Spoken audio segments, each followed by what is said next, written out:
এটা রসুলের সুন্নত। এই জন্য বাংলাদেশে একটা সুযোগ আছে, এই সুযোগ হাতছাড়া করা যাবে। এই বুড়া মানুষ কি কি আগ্রহ বাড়ে আমার কে এলাকায় ইনকা বুড়া মানুষ আমাকে ঠাইসা ধরবে চায়। আমি এগুলো বক্তৃতা দিয়ে দেখ আমাকে দাওয়াত দেয় না। আমি তুই দাওয়াত না দিলে তুই আরো মলু, আমাকে দাওয়াতও দেয় না, সবার মানুষও হয় না। কথা কর। এই গতকালকে সভা করছি এই কোনটি আব্দুল মজিদ, না না গতকালকে বারে না না সুন্দরগঞ্জ বুড়িগঞ্জ কতদিন করল বুড়িগঞ্জ সভা করতে বুঝছেন 60 বছর লেপ্তেদায়ী মাদ্রাসা করছে, হুজুর মানুষ হয় না, কি কর্ম তে মানুষ জানাতে কি কারণে যে আমাকে দাওয়াত দিয়ে দিচ্ছে। এত মানুষ প্যান্ডেলের জায়গা আছে না, বিপদে পড়ে গেছে ওরা। তো কইছে হুজুর পোলান আনবার থাকুন, এই মানুষের ঢল দেখে আমরা পোলান দিনি। তাহলে মানুষ হচ্ছে কৃষক, খালি কোরআনের আইন চাই। কথা কর। মানুষও এখন খুঁজিচ্ছে যদি কুশারে গোড় এটি থাকে, কুশারে গোড় মাইকিং করা লাগে না, পেপারিং করা না, পিঁপড়া কোনটি ব্যান থেকে চলে আসে। এখন মানুষ জানে কোন বক্তা, কোনটা কুশারে গোড় আর কোনটা তিতুল। তিতুল ফেলে দিতুল পিঁপড়া লাগবে, কাঠ পিঁপড়া লাগে। এখন বক্তা মানুষ চিনে পারছে খালি ঢল, খালি ঢল ঢল। আমার কেমন যেন বিশ্বাস এবার কিছু আল্লাহ করবে। আল্লাহর এই মত, আল্লাহ চাচ্ছে ইসলাম বিজয় হোক। আপনি যদি বিজয়ের পক্ষে কাজ না করেন তাহলে আপনি আল্লাহর মতের কি হলেন, বিরুদ্ধে গেলেন, তাহলে আপনার কোনো ইবাদত কবুল হবে না।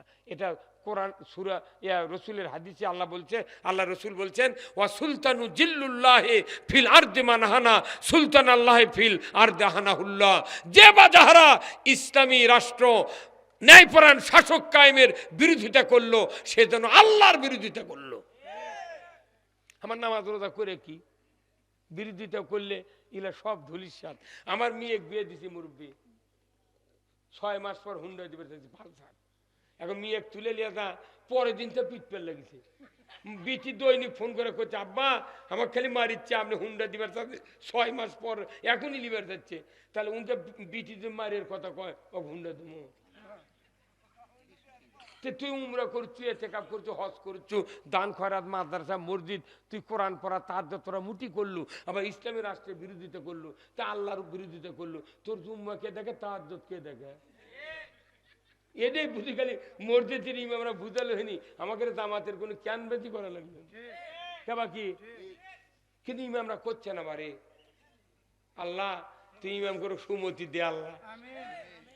আরে বাপরে, রসুল উস্তুনে হান্নানা খেজুরের গাছের, মরা খেজুরের গাছের সাথে হেলান দিয়ে খুদ বেঁধেছে মসজিদে নববী, একবারে মরা খেজুরের গাছ।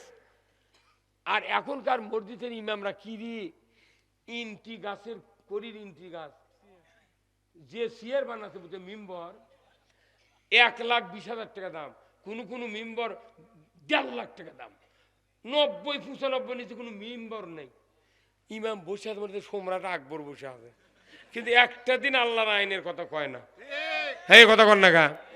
নবীজির ওই কথা কইয়া, নবীজির ওই কথা কইয়া সবাই কান্দে, কিন্তু নবীর সমাজ গড়ার কাজে শত দ্বন্দ্ব মনে বাজে।